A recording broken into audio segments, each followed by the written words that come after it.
Bila Bapak belum bertemu seorang guru mursyid rohani, Bapak bisa membuat indikator itu baca kitab Imam Ghazali jilid ketiga, Ihya Ulumuddin, atau ringkasannya bab 21. Ringkasan Ihya Ulumuddin bab 21 sampai selesai baca.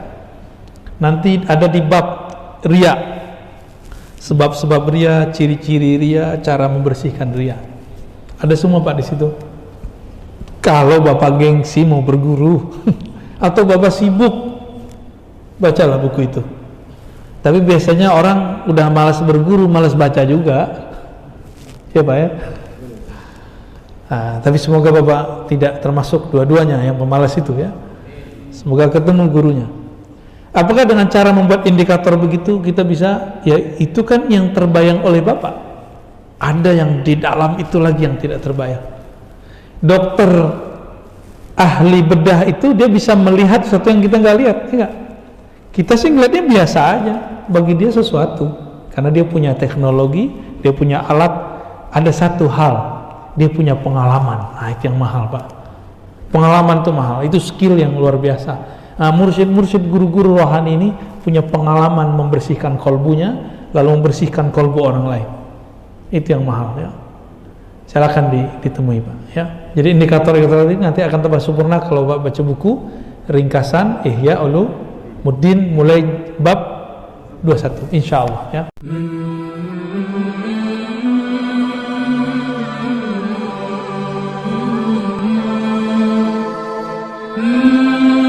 Assalamualaikum warahmatullahi wabarakatuh. Alhamdulillahilladzi sawwa anfusana fa'alhamaha fiha fujuraha wa taqwaha. Asyhadu an la ilaha illallah, asyhadu anna Muhammadan abduhu wa rasuluh. Allahumma salli wa sallim wa barik ala nabiyyina Muhammad wa ala alihi wa ashabihi ajma'in. Salatu wassalamu alaika ya sayyidana ya Rasulullah.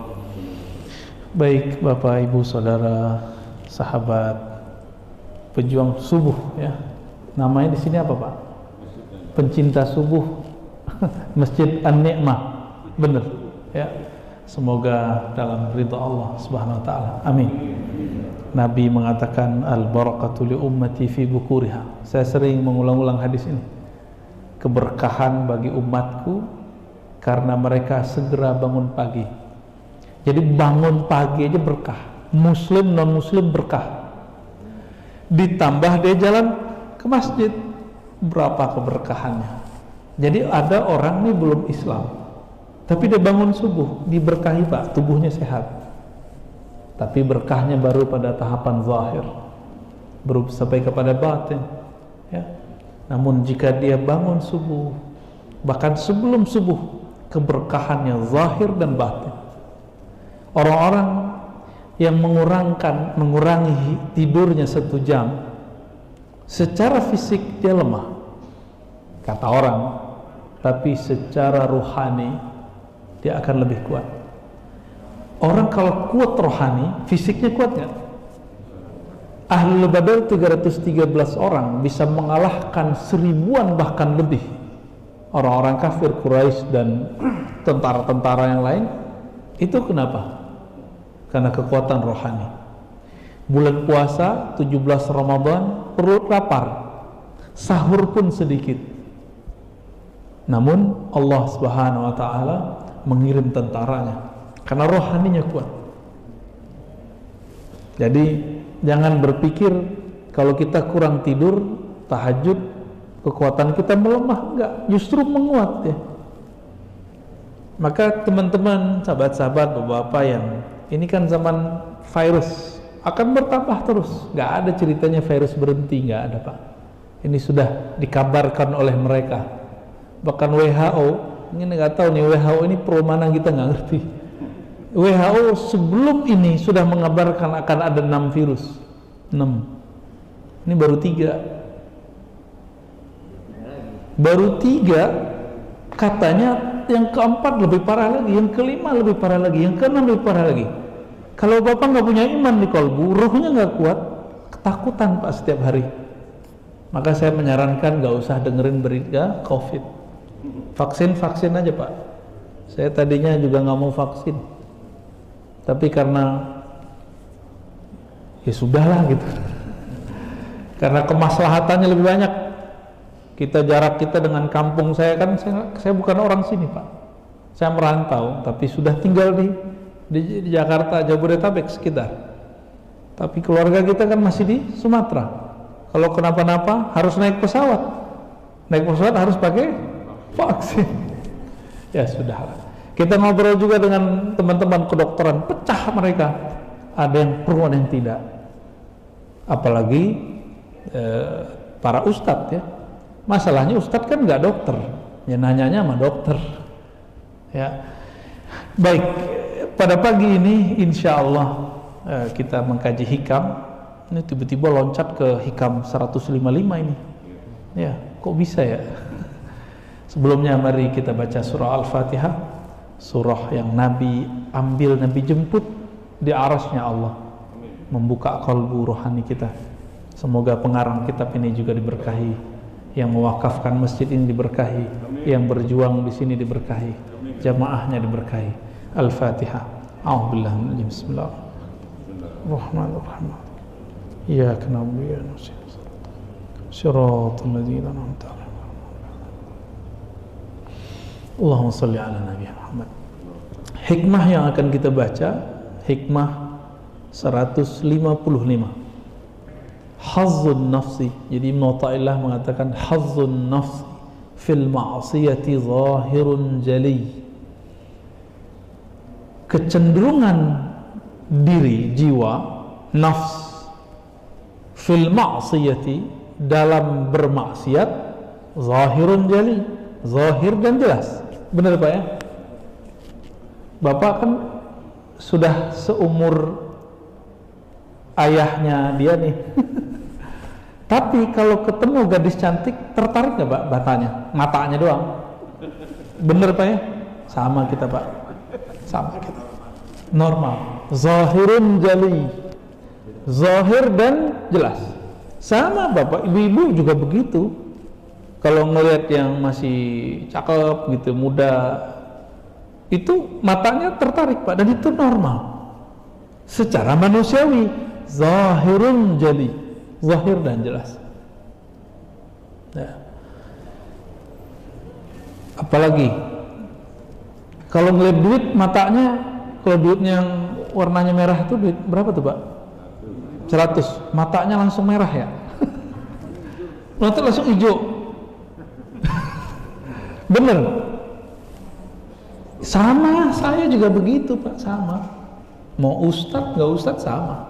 Bedanya ada orang yang di kolbunya tidak ada cinta dunia, dia hanya tertarik kepada uang itu ketika dia butuh untuk keperluan duniawi aja. Di luar itu udah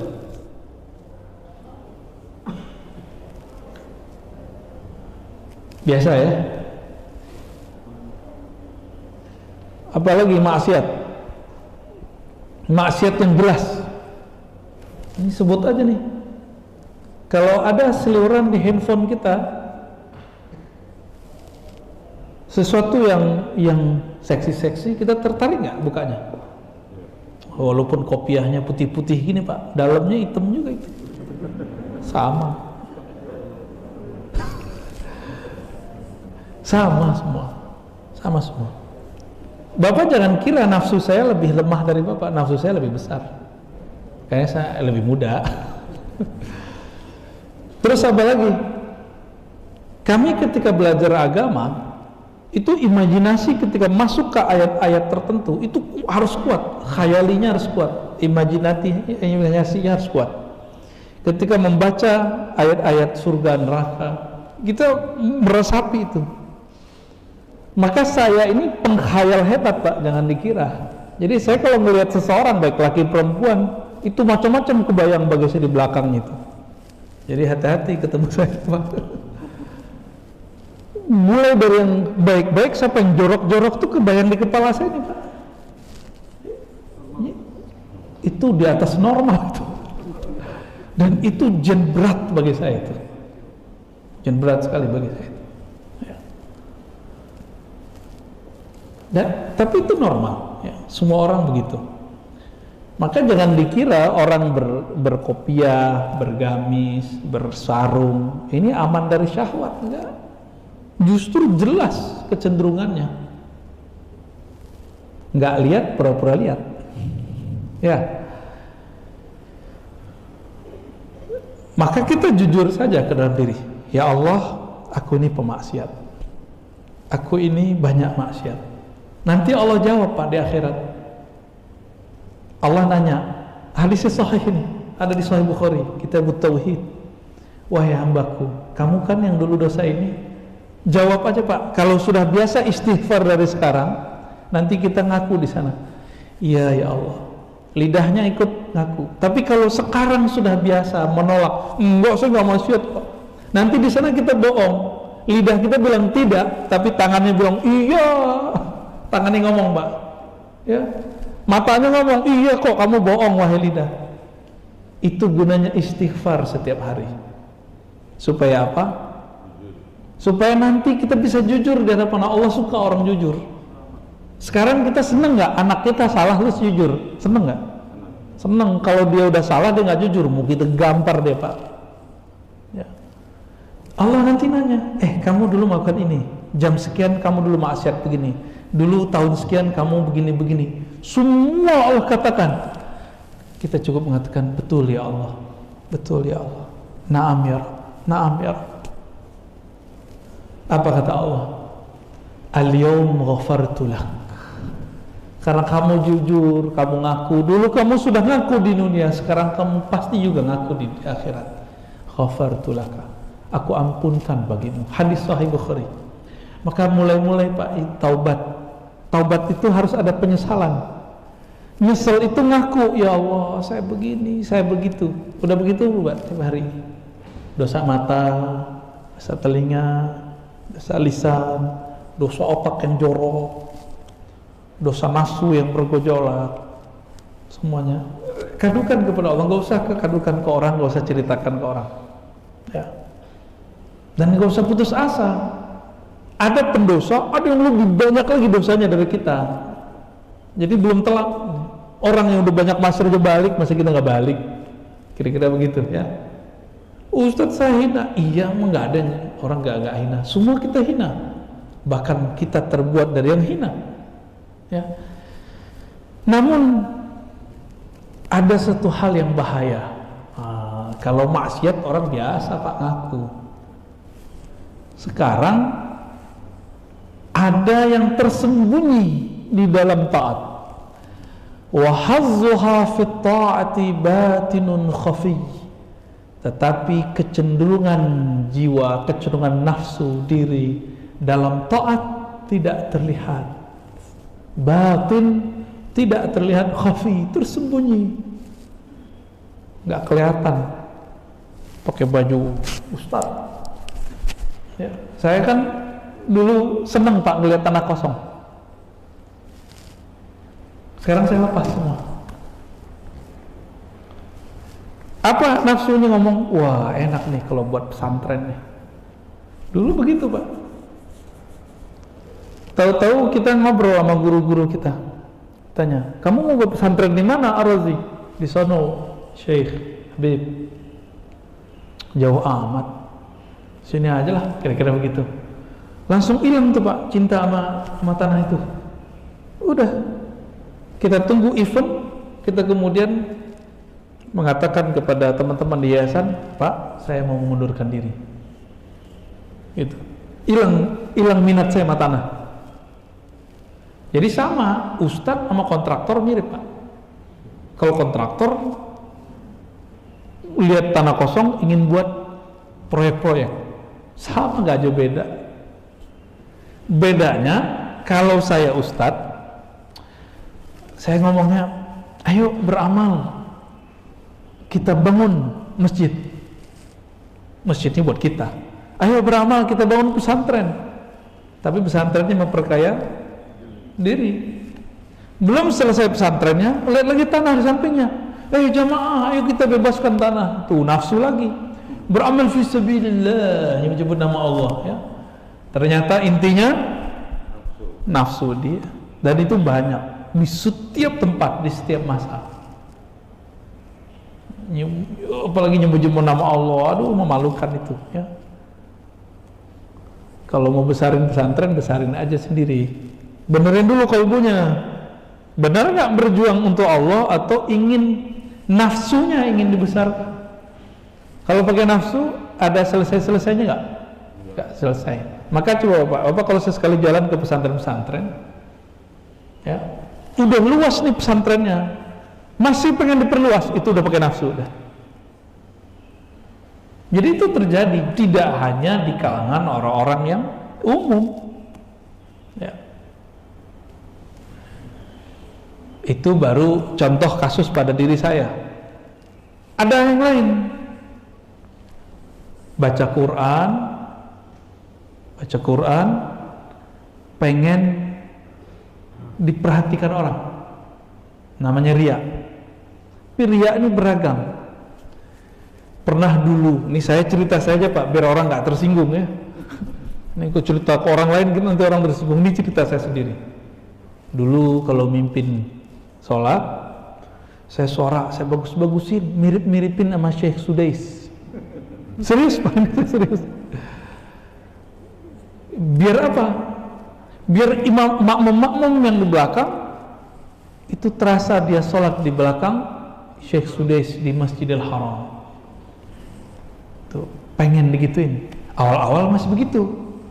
Lama-lama orang cerita umroh, pas mimpin sholat, gaya Syekh Sudais lagi, biar nanti ada yang kangen Makkah Madinah, kita diajak umroh sama jamaah. Ada Pak bercerita begitu, masuk. Lagi sholat nih, berarti lagi sholat pun kita nggak aman dari godaan syaitan. Suara dibagus-bagusin, tapi inti di dalamnya apa? Supaya, ya.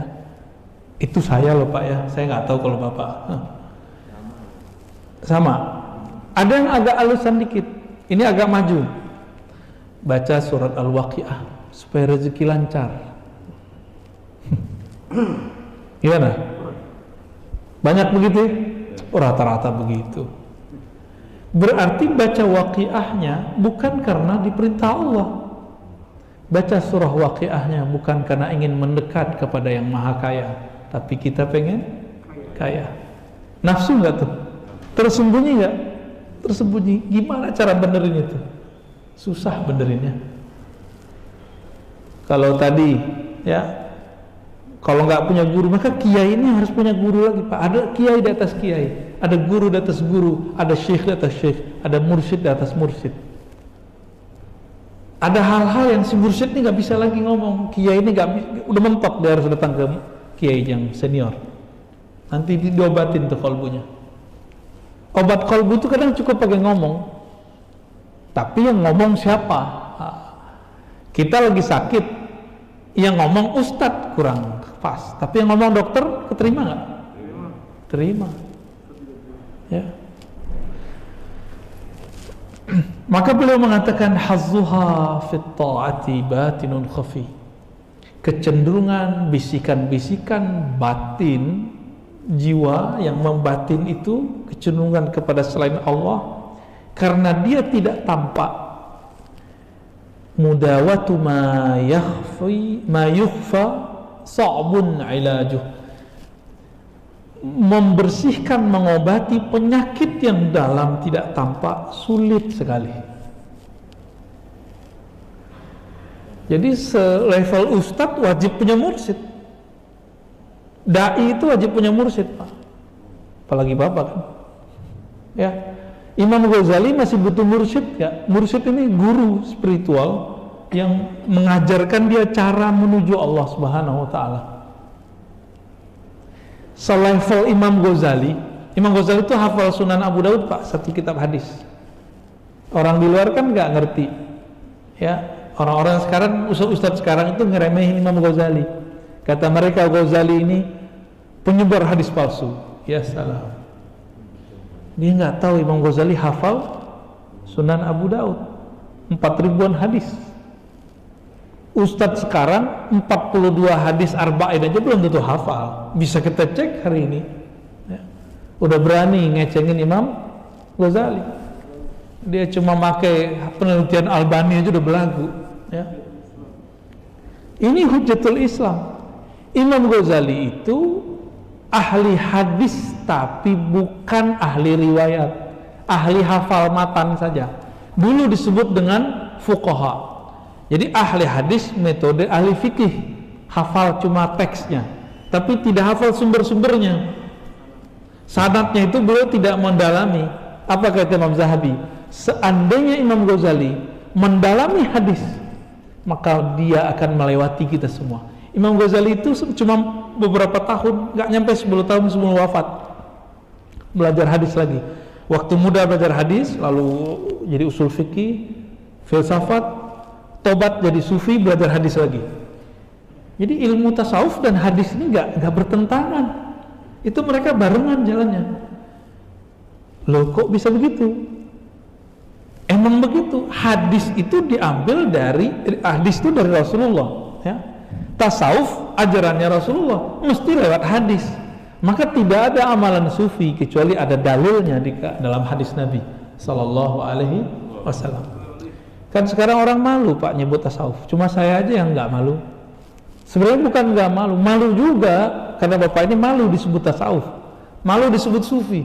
Tapi telinga saya udah saya tebelin Pak, hidung saya sudah saya butain, nggak mencium-cium bau-bau orang hujat apa kayak saya nggak ada urusan. Ya, karena kita sudah berpikir lama kalau begini para dai.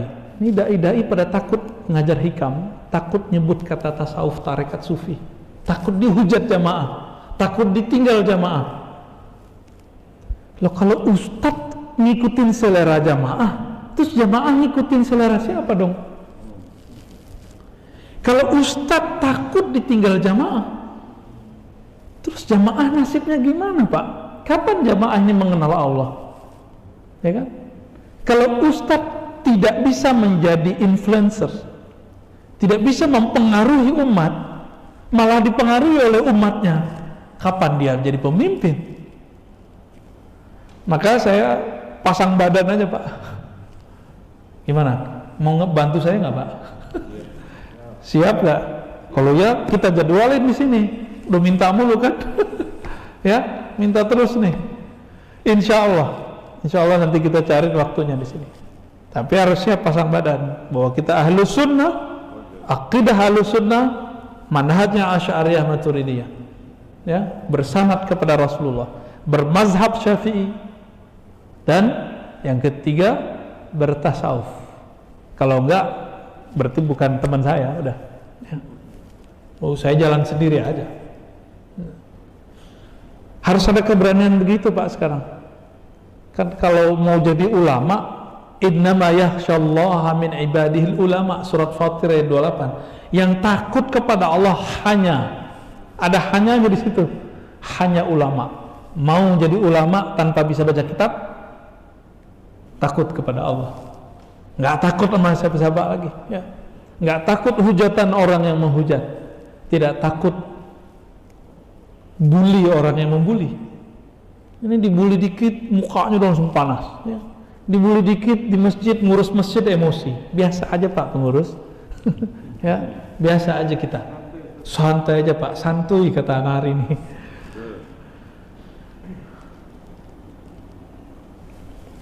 Kita sudah baca tadi satu kalimat. Jadi kalau kita ulang dari depan, nafsu zahir ketika bermaksiat. Benar ya? Nafsu itu tampak dalam maksiat. Tapi nafsu ada yang tersembunyi dalam taat, dan itu bertingkat-tingkat. Kalau ada orang menampakkan nafsunya, gejolak nafsunya dalam maksiat, itu wajar, karena itu nafsu, karena itu maksiat.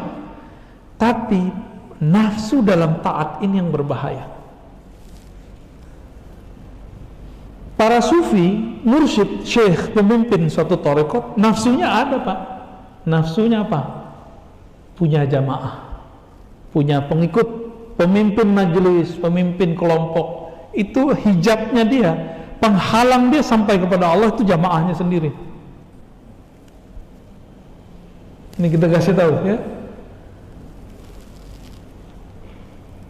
Maksud saya apa? Ilmu kan luas. Suatu thariqat ini kan cuma satu metode. Mungkinkah dia menemukan metode zikir yang lebih canggih dari metode zikir yang dia pelajari dulu? Mungkin nggak? Mungkin. Berani nggak dia meninggalkan yang lama, mengambil yang baru? Dia berguru lagi. Ini kebanyakan orang kalau ada jadi mursyid nggak mau berguru. Kalau jadi ustadz udah nggak mau hadir di majelis, maunya didengerin terus, nggak mau dengerin orang. Bener. Jadi penyakit kami para dai, para guru, menceramai orang suka, tapi nggak suka diceramain orang. Maka kadang beberapa guru-guru itu, beberapa wali-wali malah di zaman sahabat seperti Umar ini kan didengar terus, tapi di rumah dia nggak bisa ngomong, Pak. Istri yang ceramain terus. Gurunya para wali kali ya. Nyeramahin wali itu istrinya ya. Bisa begitu? Iya bisa begitu. Maka di Quran surat Taghabun dikatakan, wahai orang beriman, ya ayyuhallazina amanu inna min azwajikum wa auladikum aduwwan lakum fahdharuhum. Ya. Wahai orang beriman, sesungguhnya sebagian dari pasanganmu itu dan anak-anakmu itu jadi adu. Apa arti adu? Musuh. Musuh bukan untuk ditonjok di situ. Musuh di situ yang bikin kita konflik. Benar nggak Bapak konflik? Yang sudah nikah di atas 30 tahun, Bapak udah 30 tahun? Udah. Masih konflik nggak sama istri, Pak? Masih. Biasa itu, Pak. Ya, semoga jadi wali Allah, Pak ya. Amin. Umar itu dikata-kata istrinya, Pak. Ya kalau bahasa kita, emang begini ya Amirul Mukminin ya, kira-kira gitu, Pak. Ya dibiarin aja. Ketika ditanya seseorang, apa jawabannya? Wajar, istriku sudah berkhidmah ngurus anakku, berkhidmah untuk rumahku, dan segala macam disebutkan. Jadi istri itu dia tidak anggap istrinya nganggur. Ini filosofi Umar. Sibuk ngurusin, ya. Tapi kalau sekarang istri-istri enak, Pak ya, ada pembantu, ya. Enak, alhamdulillah.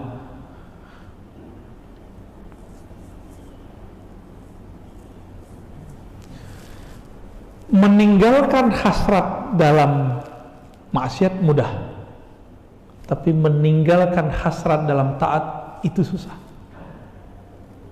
Bapak sholat, nafsu banget tuh saf pertama nih. Pakai nafsu nggak? Pakai nafsu, Pak, sebagian saya lihat nih, mohon maaf ya. Bukan jadi juri. Energi kolbu itu kan terasa sama kita. Ada yang kalau ke saf pertama itu pakai nafsu. Pakai nafsu. Ingin mendapatkan pahala besar, ingin menunjukkan kepada orang beginilah Islam yang benar. Wah, kayaknya dia bisa menafsirkan Islam ya. Jadi orang-orang dia menganggap dirinya agen Islam. Nah, orang kalau begini, jika ada orang mengkritisi dia akan menganggap ente mengkritisi Islam, padahal yang dikritisi dia. Nafsu dalam taat ini bisa berbentuk dalam pendalilan. Saya baca dalil nih, lalu saya fahami, lalu kita jelaskan. Ketika saya menjelaskan, ada perasaan merasa benar, dikritik seseorang nggak terima, atau orang berbeda sama dia nggak terima. Lalu kemudian nggak terimanya dengan mohar, kamu tidak ikut kitab Allah dan Rasulnya. Nah, ini orang sudah mencoba mensabotase kitabullah. Bedakan ayat dengan pemahaman terhadap ayat. Ya. Yang sering kita sudah sebut banyak hal ya. Pemahaman terhadap ayat bukanlah ayat. Bisa diulangi? Pemahaman terhadap ayat bukanlah ayat. Pemahaman terhadap hadis bukanlah hadis. Maka kalau dikritisi pemahamannya jangan marah. Berbeda faham pemahamannya jangan marah. Ya.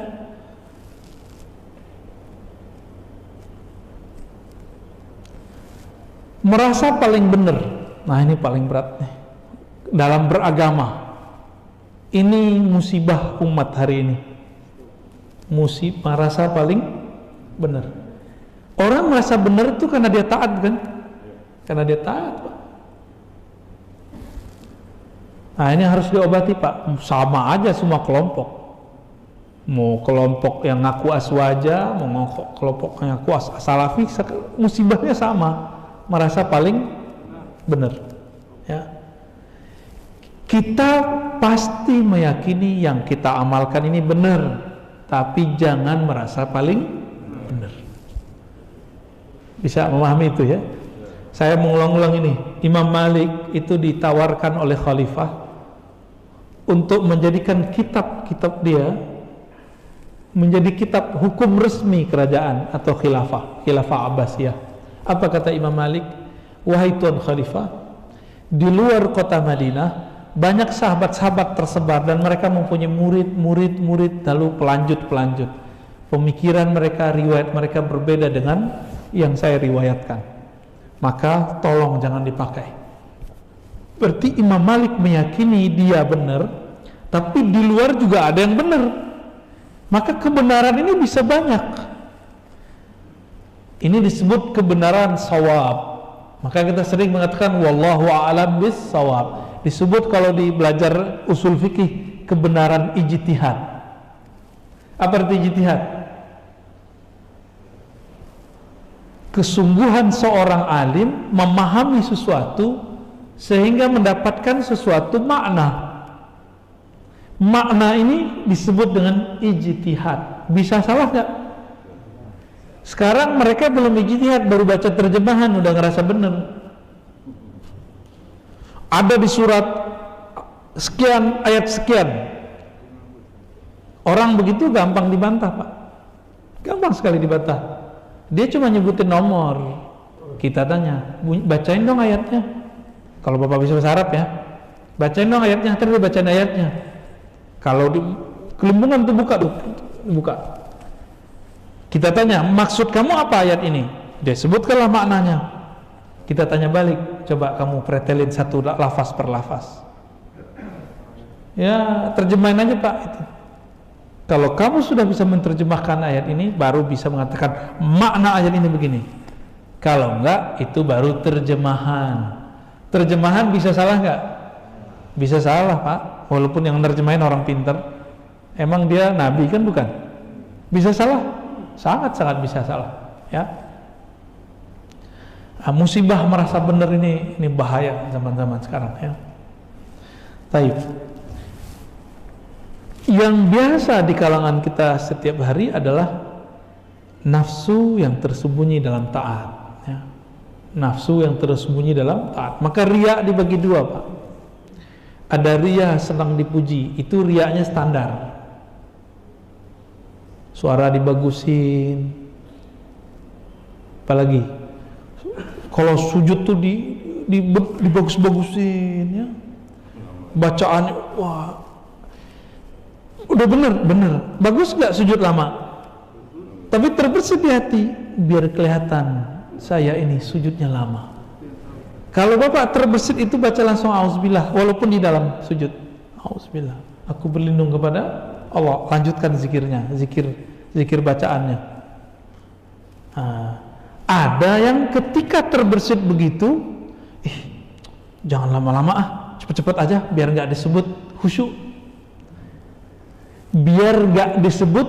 khusyuk, berarti orang ini terjebak kepada riya yang kedua. Apa riya yang kedua? Takut dicaci. Takut apa? Dicaci. Ini yang paling berat, Pak.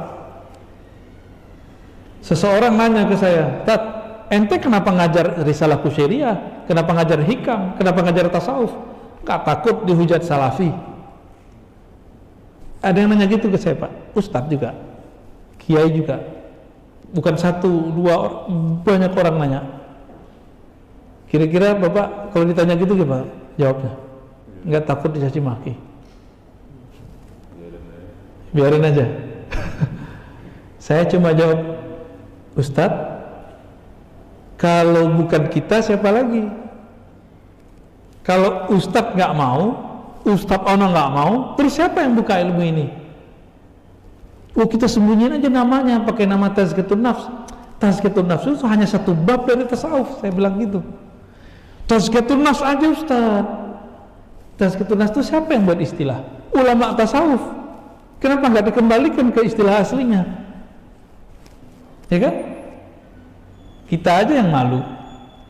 Kita yang kemudian merasa tidak pede gitu. Jadi Bapak ini ketika malu dicaci maki, malu dibully, takut dibully, lalu kemudian ngalah, ya, meninggalkan itu. Berarti pengen apa? Pengen dipuji sebenarnya. Karena takut disebut zindik, pengennya disebut apa berarti? Takut disebut zindik mengkaji tasawuf, berarti pengen disebut akidahnya nazifah, akidahnya aqidatus salafus salih, pengen disebut begitu toh. Itu riya enggak? Riya. Afwan Ustaz, antum berjenggot kan? Pernah enggak terbersit supaya disebut Ustaz? Dulu. Tuh, jujur deh Pak, saya suka orang jujur. Sama Ustaz kita berarti. Umur saya kan belum seberapa Pak dibanding beliau.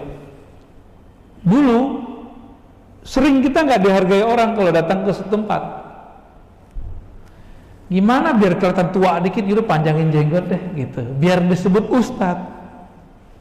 Berarti takut nggak dihargai, benar nggak? Nah, tapi sebelum itu saya bukan karena itu Ustaz. Saya melihara jenggot supaya disebut salaf. Ini jujur loh ya. Dulu jenggotnya nggak berapa, tapi kemana-mana. Kapan itu berubah? Ketika saya punya seorang dosen yang saya antar setiap seminggu sekali. Dia tanya, ya dokter, limadha la tutilu lihyatak? Limadha la tu'fi lihyatak? Kenapa engkau tidak membiarkan jenggotmu panjang? Karena engkau mengajar di satu komunitas yang komunitasnya mereka memanjangkan jenggot. Enggak takut dia caci maki. Halla takhafu lawmata la'im, itu kita pakai ayat Quran tuh bahasanya. Dia lihatlah saya, dia pegang paha saya itu. Ar-Razi, saya kalau manjangin jenggot bukan karena ente. Bukan karena saya pengen disebut salaf. Bukan saya pengen disebut ustadz, kiai, syekh, tapi saya memanjangkan jenggot karena mengikuti Rasulullah. Gitu jawabannya. Oh, itu langsung tercabut itu dalam hati saya dulu. Kalau berjenggot biar disebut manhajnya sama dengan yang di seberang sana. Ya dulu begitu. Tapi alhamdulillah Allah kemudian luruskan kolbu. Nah ini masuk ke dalam apa? Nafsu yang tersembunyi. Sulit untuk dibenerin itu. Sulit untuk benerin itu. Ya. Ustadz nih pegang tasbih, malu biar nggak disebut ahli bid'ah. Berarti pengen disebut ahlus sunnah. Riya nggak? Riya juga. Jadi orang-orang kebanyakan terjebak di situ Pak. Walaupun zahirnya beramal dengan sunnah, fikih, tasawuf, zahirnya bertarikat bahkan, tapi terjebak pada riya yang dalam, yang tersembunyi. Kebayang ya? Nah gimana cara bersihinnya? Ini yang berat. Nggak mungkin diobral Pak. Saya datang begini kan dakwah namanya, ya, dicampur taklim karena ada kitabnya. Untuk mengobati kolbu nggak cukup dengan dakwah dan taklim, ada namanya ilaj atau takwin, pembentukan jiwa, dan itu harus jalur thariqah. Ada metode, thariqah itu artinya metode, ada metodologisnya, ada caranya. Zikirnya ada, zikirnya bukan zikir zahir lagi, zikirnya sudah masuk ke alam rohani. Dia akan bisa seperti seorang dokter ahli bedah, dia membedah, dia bedah di dalam, nanti dia bersihin. Itu bisa. Cuma itu tidak bisa kita bagikan secara umum, ya. Imam Ghazali 10 tahun dia bersihin kolbunya. Di mana dia tinggal? Dia tinggal di menara. Ujian paling berat dia apa? Ketika kitab yang dia pakai diajarkan di masjid tempat dia berkhalwat. Kayak bapak sekarang nih, ada Ibnu Athaillah, bapak nih Ibnu Athaillah, misalnya gitu. Saya ngajar kitab Ibnu Athaillah, tapi saya nggak ngerti siapa yang ngarang. Itu ujian paling berat. Kitabku diajarkan, gitu. Merasanya tuh girang. Tapi kalau mau girang, ini ilmu dariku atau dari Allah? Kalau ada ilmu kita dapatkan, itu dari kita atau dari Allah? Ya, lebih mulia ilmu atau harta? Oke, kalau bapak bagi-bagi harta, oke, itu lebih mulia nggak dari bagi ilmu? Mana yang lebih tinggi? Maka tolong, walaupun bapak ngasih kita honor, jangan hargai kami dengan honor itu. Ya, saya tersinggung pak. Ya, ini ngajinya bertahun-tahun nggak bisa dibeli ini. Rasa pemahaman yang kita dapat itu nggak bisa dibeli, maka kita nggak berani juga pasang tarif, nggak berani kita pasang tarif. Tapi di luar sana ada ustadz berani pasang tarif, ya nggak? Kena pandemi, habis mereka udah. Dan saya masih ingat, ketika ojol disantuni, itu para ustadz-ustadz yang dulu bertarif itu pada demo ke umat, buat komunitas peduli ustadz, ya, iri dia sama ojol pak. Masa kayak gitu kalah sama tukang ojek, kan lucu. Berarti dia nggak ngajarin siapa, apa yang diajarkan selama ini, akidah mana yang diajarkan selama ini. Jadi kadang-kadang dai, ustadz, guru itu udah kayak lilin, nerangi orang dianya kebakar, tahu-tahu energinya habis. Ini pandemi ini kan nyikat semua ini, kesikat semua. Betul luar biasa, ya. Namun saya bersyukur ada pandemi pak. Saya nggak banyak jalan kemana-mana lagi, paling-paling Zoom, ya. Dulu lelah kita dakwah kemana-mana, hasilnya juga belum jelas. Sekarang kita ceramah direkam, bisa didengar orang kapan saja, ya, alhamdulillah. Nah, bapak saudara makan Allah, nafsu yang tersembunyi ini tadi riya, ya. Sekarang ada namanya sum'ah. Sum'ah ini pengen memamerkan. Kalau zaman dulu memamerkan cuma satu model, lewat fisik, lisankah, penampilankah. Contohnya nih, bapak tadi tahajud gak? Terus siang-siang lagi taklim ngantuk-ngantuk, ya nih afwan Ustaz, ya, afu Ustaz, aneh malam tadi bangun jam 3 Ustaz, tahajud. Keluar deh sum'ah. Tapi sebenarnya salah nggak dia ngomong gitu? Nggak salah, cuma di hatinya dia pengen ngasih tahu bahwa saya tahajud loh malam tadi. Itu setan gampang sekali, setan tuh narik-narik begitu pak. Ada seorang murid datang kepada Imam Salafus Saleh, Imam Abu Yazid Al-Bustami. Saya pernah cerita itu, ya. Apa kata beliau? Ya Sidi Syekh Bayazid, sumtu 20 sana. Aku telah puasa 20 tahun. Kata si orang ini ulama, ini pak, ulama hebat. Apa kata Abu Yazid? La aftarta, engkau baru saja berbuka. Berbuka dengan apa? Puasa itu kan menahan. Apa yang ditahan bukan hanya lapar dan haus, tapi menahan yang tadi itu. Bapak ini diam-diam di rumah bisa melakukan puasa itu. Berarti dari kita buka dikit parikotnya pak, puasanya sudah sampai ke puasa apa? Puasa jiwa. Jiwa ini bergejolak terus, pengen tampil, ya. Ini bangun masjid nih, pendirinya atau pengurus awalnya yang berjasa ngurus notaris. Sekarang Bapak nggak dengerin dia, nanti dia akan ngomong ke orang lain. Tahu nggak ente? Itu kalau nggak ada saya nggak jadi itu masjid, batal. Pahala yang selama ini dia kumpulkan batal, Pak. Harus segera tobat tuh supaya Allah kembalikan. Ada nggak orang ngomong begitu? Banyak, bukan ada lagi, Pak. Di setiap pembangunan masjid kita menyaksikan dan mendengar itu. Rihlah saya kan kampus masjid, pesantren, kampus masjid, pesantren. Pesantren juga gitu. Yayasan, orang-orang yayasan tuh ngomong gitu. Kalau bukan karena saya si kiai itu nggak jadi orang, ya salah. Ya. Begitu mereka. Kita ketemu orang-orang selebritas, sama.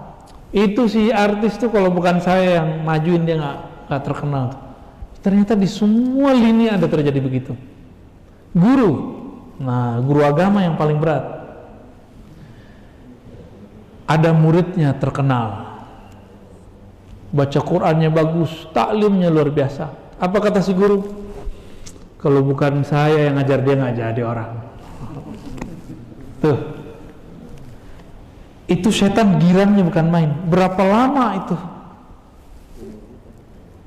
Itu bisa 15 tahun, 20 tahun muridnya baru jadi orang. Selama 20 tahun itu dia bisa memendam, tapi nggak tahan melihat orang ini sukses. Kalau bukan karena saya nggak jadi itu. Girang Pak setan. Nah, ini yang disebut nafsu yang tersembunyi, susah benarnya. Ini yang dimaksud Nabi. Fawalladzi la ilaha ghairuh. Demi zat yang tiada yang berhak disembah selainnya. Ya. Inna ahadakum la ya'mal bi'amali ahli jannah. Kamunya ada yang beramal seperti ahli surga, guru kayak soleh, beramal kayak soleh, bangun masjid di mana-mana, ya. Ngurusin masjid bertahun-tahun, dakwah bertahun-tahun. Tapi apa masalahnya? Yasbiqu alil kitab. Ada ketentuan kitab. Apa ketentuan kitab? Orang yang hanya sibuk beramal zahir, tidak beramal dengan kolbunya, dengan batinnya, yasbiqu alil kitab. Ada ketentuan kitab bahwa dia su'ul khatimah. Itu maksud hadisnya. Maka ketika dia sakarat, badannya sudah lemah, lidahnya keluh, hafalannya hilang. Apa yang terjadi? Keluarlah semua kotoran-kotoran yang selama ini numpuk di kolbunya. Ngomong apa yang sebutin jasa-jasanya semua. Dia hujatlah orang yang tadinya dia tahan-tahan. Dia rendahkan orang yang tadinya dia rendahkan secara hati tapi dia nggak keluarkan. Nauzubillah min dzalik. Dalam saat yang sekejap itu, sejenak itu, sesaat itu, dia mati. Bahaya nggak Pak? Ya. Ada orang menyembunyikan nafsu syahwatnya dalam taat. Dia nggak ngaku, jujur aja sih kepada Allah kalau dia nafsunya gede. Sebelum meninggal, dia kayak ngelihat orang yang minum khamar tuh keren, tapi malu gitu. Bersisa itu Pak orangnya. Bersisa itu 500 tahun dia beribadah. Itu muridnya, kalau dia nggak muat, cukup naik Pak semua.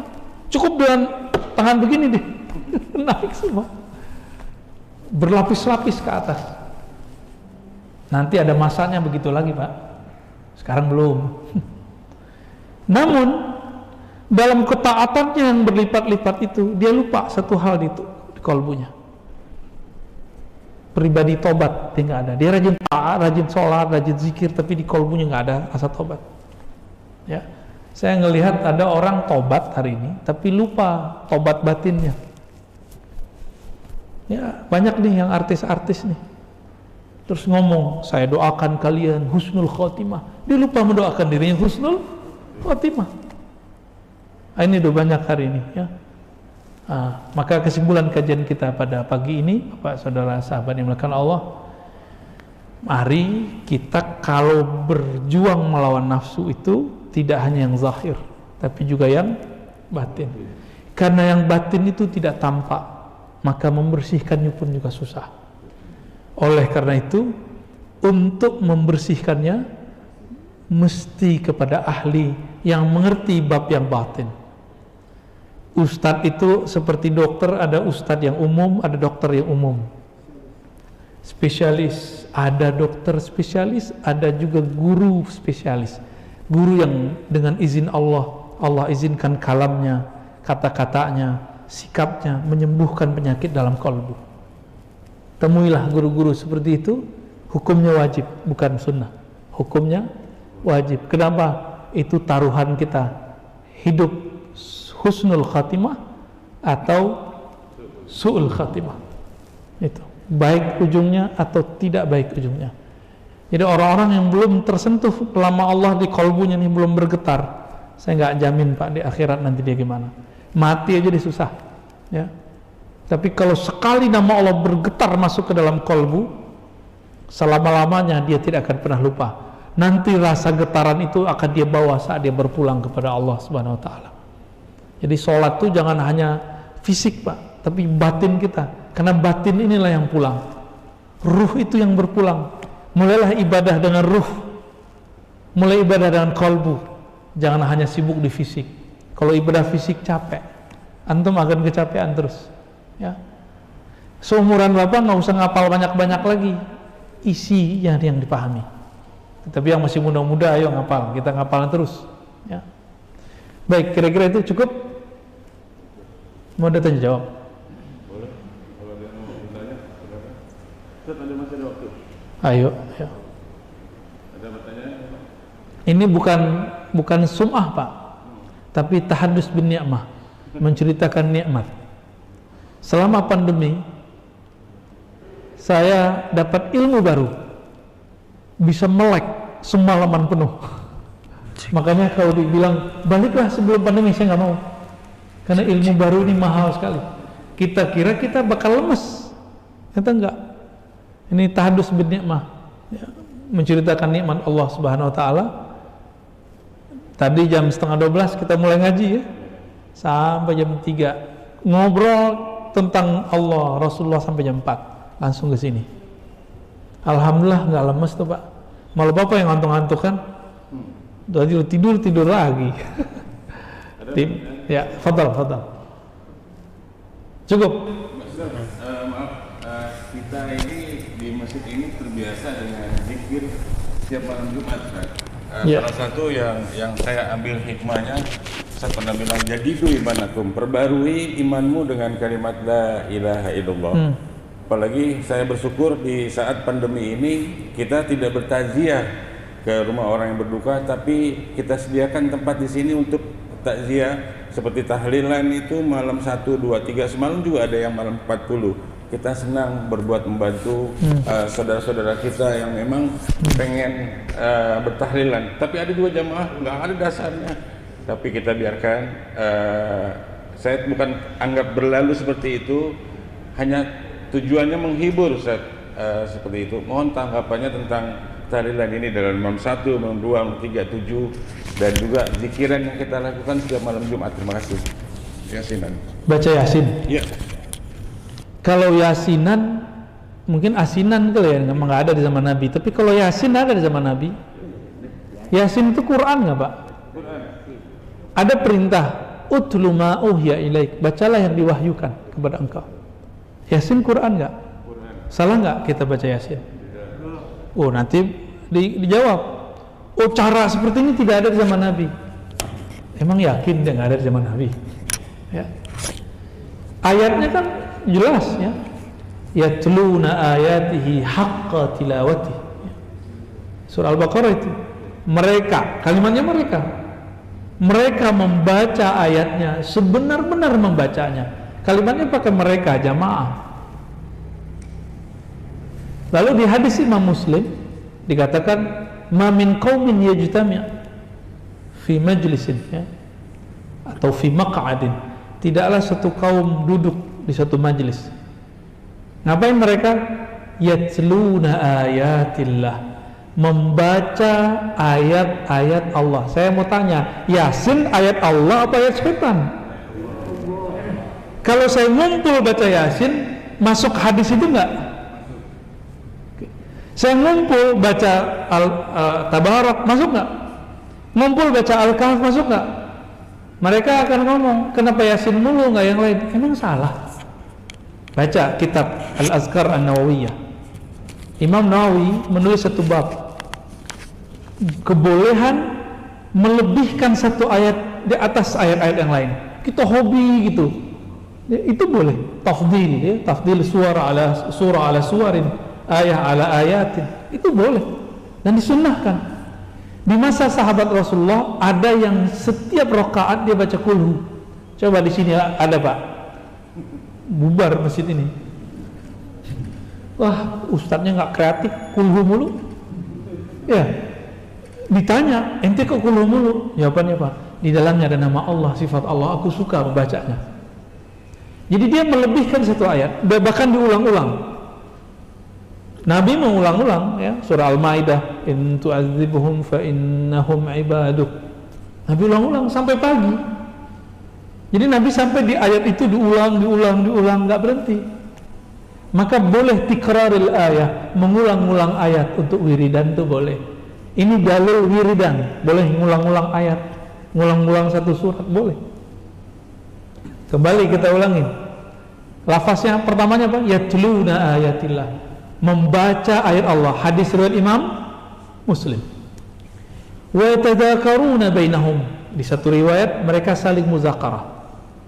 Tapi di versi riwayat kedua, masih riwayat Imam Muslim dan imam-imam yang lain, bukan yatluna ayatillah, yadhkurunallah, mereka mengingat Allah. Bapak kalau yasinan baca ini gak? Subhanallah bihamdihi subhanallahil azim, itu zikir bukan? Zikir atau mengumpat? Zikir atau mengumpat tuh? Bid'ah atau sunnah itu? Sunnah. Sederhana tuh. Berarti dalilnya sudah di hadapan dia, tapi Allah tutup hatinya untuk memahami itu. Coba dibuka deh, ya. Buka, dengarkan, buka hati, buka pikiran. Gak ada tuh, gak ada itu di mata ente, gak ada, ya. Di dalil ada. Orang-orang seperti ini kadang-kadang harus kita kasih disuapin Pak. Begitu lafaznya. Berarti ada nggak di zaman Nabi? Ada tuh lafaz hadisnya. Ada nggak sahabat melakukan? Banyak. Dalil yang digunakan untuk membid'ahkannya, dalilnya tidak sampai derajat sahih. Riwayat dari ini dan bukan hadis Nabi. Bertentangan dengan hadis riwayat Muslim dari Muawiyah. Nih, mereka sering pakai. Inilah kita lihat sesuai menafsunya. Hadis nggak sahih disahihkan. Hadisnya cuma hasan Pak. Karena bertentangan dengan hadis yang sahih, dia jadi syadz. Bahkan bukan syadz lagi, mungkar jadinya. Kita sebutkan dulu riwayat yang sahihnya. Satu kali Nabi SAW, ini Muawiyah cerita, masuk ke masjid. Nabi nggak pernah ngajarin mereka. Di masjid ada orang baca Subhanallah bihamdi, alhamdulillah, begitu mereka berzikir tuh, bareng-bareng mereka zikir. Ketika masuk masjid, Nabi waktu di rumah dapat wahyu, dapat kabar dari langit. Nabi masuk masjid, Nabi tanya, untuk apa kalian berkumpul? Lalu mereka menjawab, kami berkumpul memuji Allah atas nikmat Islam, nikmat hidayah yang diberikan kepada kami wahai Rasulullah. Itu kata siapa? Para sahabat. Disuruh Nabi nggak mereka? Enggak, mereka inisiatif sendiri. Inilah cikal bakal yasinan, zikiran, thariqat ini Pak, ya. Ada dalilnya tuh? Sahih Muslim. Dia nggak paham, ya. Namanya udah ada belum? Di situ nggak ada namanya. Isinya orang thariqat ngapain? Isinya orang yasinan ini sama persis, nggak jauh beda. Terus karena ditanya lagi, mereka mulai ketakutan. Ditanya yang ketiga kali, mereka kemudian tambah takut disalahkan Nabi dan bid'ah. Apa kata Nabi? Wahai sahabatku, aku bertanya begini bukanlah tuhmah, menuduh kalian. Aku bertanya begini karena ja'ani Jibril, datang kepadaku Jibril, malaikat paling mulia di langit, mengabarkan kepadaku, innallaha yubahi bikumul malaika, hai orang-orang yang berkumpul berzikir menyebut nama Allah, Allah berbangga menyebut nama kalian di langit sana. Lanjutkan itu Pak ya, hadis sahih riwayat Imam Muslim. Adapun yang dipakai untuk membid'ahkan zikir berjamaah dan memimpin zikir, itu riwayat Imam Darimi, temannya Bukhari, tapi tidak sampai derajat sahih. Sunan Darimi, pernah belajar nggak? Nggak pernah belajar ya? Baru denger ya?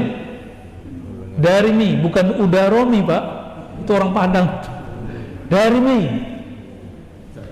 Sunan Darimi 1 jilid.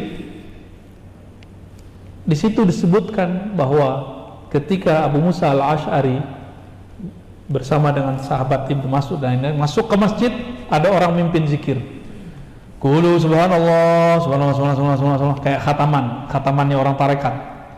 Alhamdulillah, alhamdulillah, alhamdulillah, gitu ya. Lalu dibantah oleh Ibnu Mas'ud. Apa kata beliau? Apa yang kalian lakukan ini? Jawaban orang yang hadir, kami bertasbih menyebut nama Allah.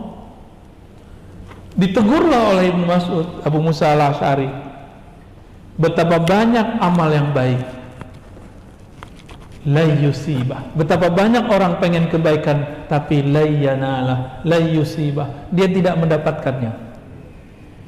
Lalu orang-orang ini di masa depan menjadi khawarij. Itu diriwayat hadisnya. Gak mungkin dong bapak ini jadi khawarij Pak, jadi teroris. Orang-orang kayak gini gak jadi teroris. Gak mungkin ya. Hadis ini kita cek riwayatnya, saya cek, oh sampai derajat hasan, tidak sampai derajat sahih. Ya, beberapa ulama mendhaifkan, saya tidak sampai, saya sampai hasan. Hadis ini bertentangan nggak dengan hadis pertama? Bertentangan ya. Yang pertama menganjurkan, membiarkan, ya nggak? Yang kedua membatalkan, melarang. Yang pertama Nabi, yang kedua sahabi. Lebih kuat mana sahabat dan Nabi? Tapi saya mau nanya, mungkinkah sahabat bertentangan sama Nabi? Gak mungkin, berarti ada permasalahan di riwayat ini, riwayat kedua. Jika ada hadis sahih bertentangan dengan hadis yang lebih sahih, disebut hadis ini syadz, aneh. Yang ini disebut mahfuz, terjaga. Ini gak sampai derajat sahih, cuma hasan, bagus. Bertentangan dengan riwayat yang lebih hasan, dia sahih. Maka ini bisa kalau disebut syadz atau disebut munkar. Jadi jangan lagi lah pakai riwayat begitu ya, lagu lama itu. Mau pakai riwayat tapi riwayatnya nggak sahih. Ya. Giliran ada di riwayat Darimi tentang Nur Muhammad, mereka nggak terima. Ya. Sayyidah Aminah itu ketika melahirkan Nabi Muhammad itu melihat cahaya, itu Nur Muhammad Pak muncul. Mereka nggak percaya Nur Muhammad, dianggap saya dongeng, ya kan? Jadi lanjutkan, ya. Kita hujah Bapak nanti dunia akhirat insya Allah berdasarkan dalil-dalil yang tadi, ya. Ya, silakan. Assalamualaikum warahmatullahi wabarakatuh. Tadi kalau nafsu dalam taat itu kecenderungannya tersembunyi. Ya. Artinya walaupun tersembunyi, suatu saat itu mungkin kita sebagai pelakunya itu akan merasakan. Jadi mungkin menjaga amal yang tulus itu kan menurut saya itu akan seumur hidup ya. Yeah. Jadi untuk mengukur diri, maksud saya untuk introspeksi diri, saya suka berpikir begini, kalau mengukur saya ini sebenarnya karena Allah atau bukan berbuat sesuatu. Kalau saya berbuat sesuatu misalnya kebaikan tidak dipuji sama orang, terus saya merasa malas atau mungkin kecewa, itu artinya saya tidak karena Allah. Ya. Begitu juga kalau misalnya beramal baik bahkan dicaci, saya juga kecewa. Itulah mungkin yang tadi segeralah beristighfar atau berlindung kepada Allah, dan itu akan berjalan untuk diri sendiri itu seumur hidup. Demikian apa kita bisa mengukur itu pada diri sendiri supaya kita bilang oh kok saya seperti ini, saya seperti ini gitu. Terima kasih. Iya.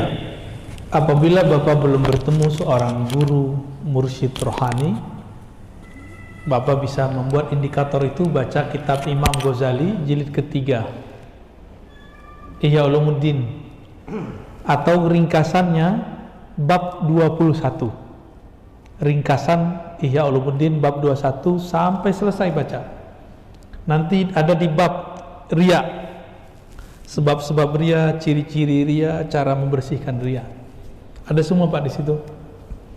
Kalau Bapak gengsi mau berguru atau Bapak sibuk, bacalah buku itu. Tapi biasanya orang udah malas berguru, malas baca juga. Ya Pak ya. Nah, tapi semoga Bapak tidak termasuk dua-duanya yang pemalas itu ya. Semoga ketemu gurunya. Apakah dengan cara membuat indikator begitu kita bisa? Ya itu kan yang terbayang oleh Bapak. Ada yang di dalam itu lagi yang tidak terbayang. Dokter ahli bedah itu dia bisa melihat sesuatu yang kita nggak lihat, ya gak? Kita sih ngeliatnya biasa aja, bagi dia sesuatu, karena dia punya teknologi, dia punya alat. Ada satu hal, dia punya pengalaman. Nah, itu yang mahal Pak. Pengalaman itu mahal, itu skill yang luar biasa. Nah, mursyid guru-guru rohani ini punya pengalaman membersihkan kolbunya, lalu membersihkan kolbu orang lain. Itu yang mahal ya. Silakan ditemui Pak ya. Jadi indikator ini nanti akan tambah sempurna kalau Pak baca buku ringkasan Ihya Ulumuddin mulai bab 21 insyaallah ya. Ada lagi Pak cukup? Ya. Aku pernah baca di iklan juga yang di rumahnya. Jangan bersandarkan pada amal. Oke. Bagaimana dengan orang yang bertawasul dengan amalnya? Nah, beda. Ini terjemahan yang masalah Pak. Ini pertanyaan bagus. Di Hikam ada sindiran atau larangan bersandar dengan amal. Ini kita bacakan teksnya. Min alamatil i'timad. Hikam pertama itu. Tanda-tanda orang yang i'timad. Dia bersandar kepada amalnya. Ketika terjebak maksiat, zalalan bahasa Arabnya, maka terjadi nuqsanur raja ya. Min alamatil i'timad alal amal nuqsanur raja ila wujudiz zalal. Bapak goncang ketika maksiat, putus asa kepada Allah, muncul rasa tidak pede lagi beribadah kepada Allah. Kalau terjebak maksiat, berarti kita ini baru hamba amal, belum hamba Allah gitu. Contohnya nih, kalau hari ini zikirnya banyak, doanya pede nggak? Kalau hari ini doanya dikit, doanya nggak pede.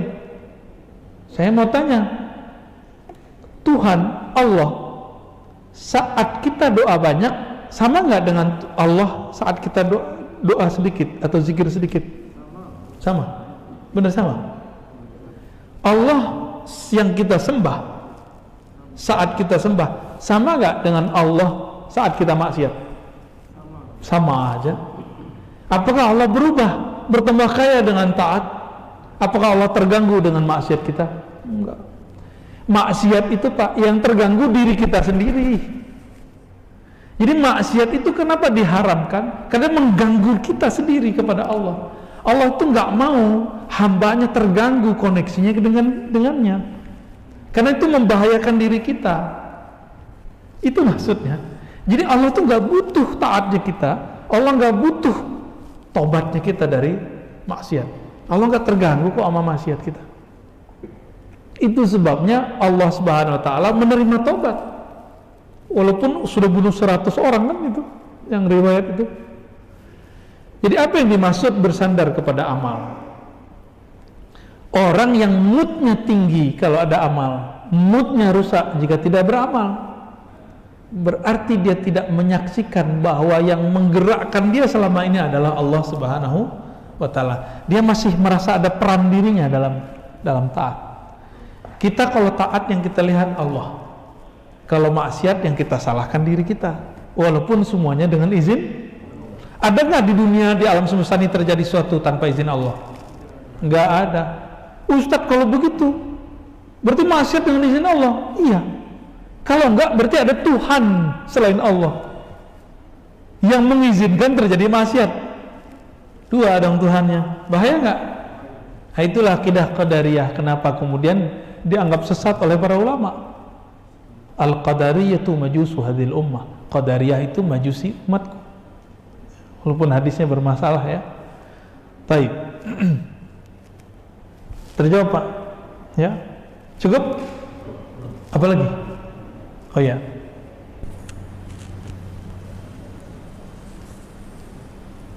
Pertanyaan terakhir dari Pak Firman. Mohon izin bertanya guru, apakah kita memilih guru itu salah atau berdosa karena kita punya kecenderungan terhadap guru yang kita cintai? Terima kasih. Senang, bagus. Kecenderungan kepada guru akan membuat seorang murid gampang menerima apapun kata-kata guru. Jadi ada metode menghafal tanpa menghafal Pak. Ini saya sudah amalkan, lakukan dan bertahun-tahun. Apa itu? Mencintai guru. Bukan cinta nafsu ya, cinta batin, cinta ruh. Saya dulu kalau belajar bahasa Arab itu susah atau mudah Pak? Susah. Tapi bagi saya kok mudah? Karena saya cinta sama guru saya. Jadi cukup ingat wajahnya, semua kosakata yang sulit itu muncul semua. Cukup ingat cara dia mengajar, semua gramatikal bahasa Arab saya ingat. Maka nggak ada ayat di Quran kecuali kita bisa mengikrobnya Pak. Dulu, sekarang masih ingat apa enggak? Insya Allah masih ingat lah ya. Waktu itu saya masih ingat persis kalimat-kalimatnya. Bagaimana cara menjelaskan gramatikal ini, bagian ini. Dulu kita betul-betul terasa ya. Cuma dengan tambahnya umur hafalan itu berkurang, cinta sih tidak berkurang ya. Jadi apakah salah kalau cenderung kepada guru? Tidak, itu bagus. Teruskan itu, kirimkan doa kepadanya. Jika dia masih hidup, kirimkan hadiah untuknya ya, hadiah tanda cinta. Tahadu tahabu, saling memberi hadiahlah kalian akan saling mencintai. Kalau sudah cinta, itu teringat. Dan ingatan ruh ini hebat. Sekali dia ingat, di sana ingat.